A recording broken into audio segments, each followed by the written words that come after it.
Namaste and warm greetings from India. Honorable Dr. Kuiljeit, President of the Federation of World Peace and Love, Excellencies, distinguished co-speakers, ladies and gentlemen. Greetings to everyone on the occasion of the United Nations World Environment Day. This year, as we celebrate this very important day, to bring in consciousness towards our environment and remind ourselves of the remedial measures that we can take for its restoration as citizens of the planet, we also witnessed the launch of the UN Decade on Ecosystem Restoration from this year till the year 2030.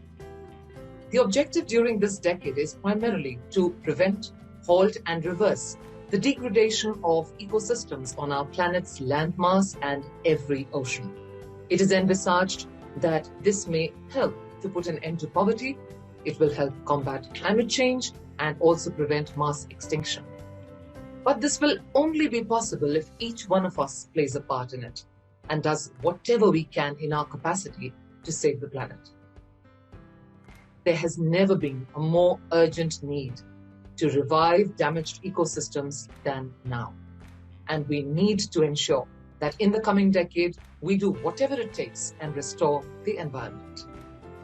We must understand how crucial ecosystems are and how they support all life on Earth. The healthier our ecosystems are, the healthier will be our planet and its people. It is encouraging to note that thousands of people from across the globe are joining the movement for ecosystem restoration. We need to understand the relevance and importance of ecosystem restoration and ways to restore it. Our ecosystems come together to form the web of life, a place where animals, plants, and other organisms in conjunction with the landscape around them come together. It does include nature, but also urban ecosystems made by man. They could be as small as a pond or as large as a huge jungle. Ecosystems are crucial to human societies as they provide us with food, water, building materials, and a host of other essentials. And we all depend on healthy ecosystems for our survival. That apart, they also provide massive benefits to the planet, like climate protection and biodiversity conservation. Unfortunately, in recent decades, humanity's hunger for resources has pushed many ecosystems to the breaking point. To encourage the revival of ecosystems everywhere, UNEP has published a practical guide of sorts to ecosystem restoration at the start of this critical decade. It provides an introduction to the range of actions that can slow down or even halt the degradation of ecosystems and foster their recovery by making the right choices, supporting such projects, or even raising your voice in support of ecosystem conservation and restoration.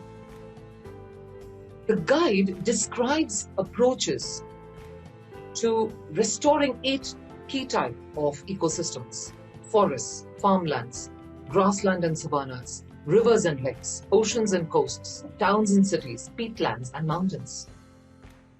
It also lays out how all parts of society, from individuals and community groups to businesses and governments, can become a part of generation restoration, a global movement to restore ecosystems everywhere for the good of people and nature. I think for starters, we should read this 21-page guide and understand what we can do at our individual or community level for the planet. We all need to understand that investing in our ecosystems is like investing in our future. Restoring ecosystems requires awareness and commitment from both citizens and decision makers. Let's explore what we can probably consider doing for our ecosystems. It isn't an unknown fact that we haven't really been very kind to nature and our ecosystems. The time has come to reimagine, recreate, and restore. This is our moment. We cannot turn back in time, but we can grow trees, make our cities green, rewild our gardens, change our diets, and clean up rivers and coasts. We are the generation that can make peace with nature. My dear friends, let's get active, not anxious. Let's be bold to take a step forward. Let's join hands and collectively move towards restoration of our planet. Let us bring in positive and serene vibes at our own personal levels within our environment and embark on the global vision of a beautiful world with a conscience that resonates for love and peaceful coexistence. Thank you and namaste.